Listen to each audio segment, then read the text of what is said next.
ta ca lầm mía rồi môi có rịa ru từ lơ từ ru rồi có con tôi nắng pe ná cua nòm thì chút cho môi nắng cừu bẹt chắc mai dương bị đau mất có tayแต่មានពាក្យមួយហៅថាលមៀហើយពាក្យហ្នឹងគឺគាត់សំដៅទៅលើអាការៈដែលក្តៅខ្លួនរីករូសហើយគាត់សម្គាល់ឃើញថាលាមកហ្នឹងមានគ្រាប់អីចឹងទៅហើយគាត់តែងតែផ្ដែផ្ដាំទៅកូនចៅឬមួយក៏លោកប៉ាអ្នកម៉ាក់ទាំងអស់ហ្នឹងថាកុំឲ្យមានការព្រួយបារម្ភអីពីព្រោះវាត្រឹមតែជា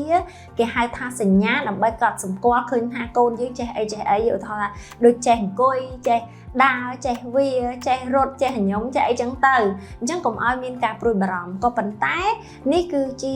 ការយល់ឃើញខុសដែលវាអាចបណ្ដាលឲ្យមានហានិភ័យទៅដល់សុខភាពរបស់ទារកឬមួយក៏កុមារជាទូទៅលំៀកហ្នឹងពេលខ្លះយើងអាចនិយាយបានថាវាគឺជាជំងឺឬមួយក៏អាការៈដែលបង្ហាញអំពីការរីករូសរបស់ទារកនិងកុមារហើយដូច្នេះហើយយើងគួរតែផ្ដោតការយកចិត្តទុកដាក់មិនមែនន័យថាយើងអត់ខ្វល់ដោយសារតាអូអាហ្នឹងគ្រាន់តែជាលំៀកលំៀកដោយសារត្រូវចេះអីអញ្ចឹងបន្តិចទៅបាត់ទៅវិញតែខ្លួនឯងទេអញ្ចឹងនៅពេលដែលកុមារមានអាការៈរីករូសលើសពី4ដងក្នុងមួយថ្ងៃហើយពួកគាត់មានគេហៅថា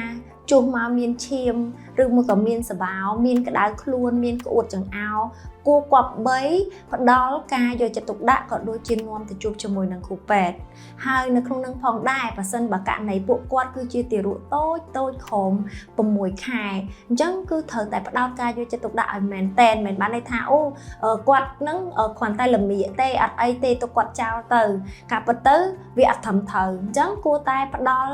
ជាតិទឹកឲ្យពួកគាត់ឲ្យបានគ្រប់គ្រាន់អញ្ចឹងបើសិនជាទារកខំ6ខែគឺចាំបាច់ណាស់គឺការបំបៅបើសិនជាកូនយើងបើដោយទឹកដោះម្ដាយដូច្នេះបំបើពួកគាត់ឲ្យបានញឹកញាប់ហើយបើសិនបើកូនយើងបើដោយទឹកដោះគោម្សៅឬមួយក៏អីផ្សេង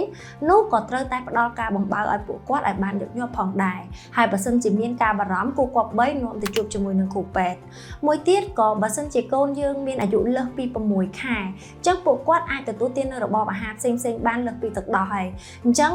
ការបំបើនៅតែផ្ដល់ដដែលយើងអាចផ្ដល់ជាសារធាតុទឹកផ្សេងដូចជា Oralit ដែលគេហៅថាទឹកដែលមានសារធាតុរ៉ែទៅបង្គ្រប់ដែលបាត់បង់តាមរយៈការរីកឬក្អួតផ្សេងហ្នឹងមួយទៀតនោះក៏ដូចជាទឹកស៊ុប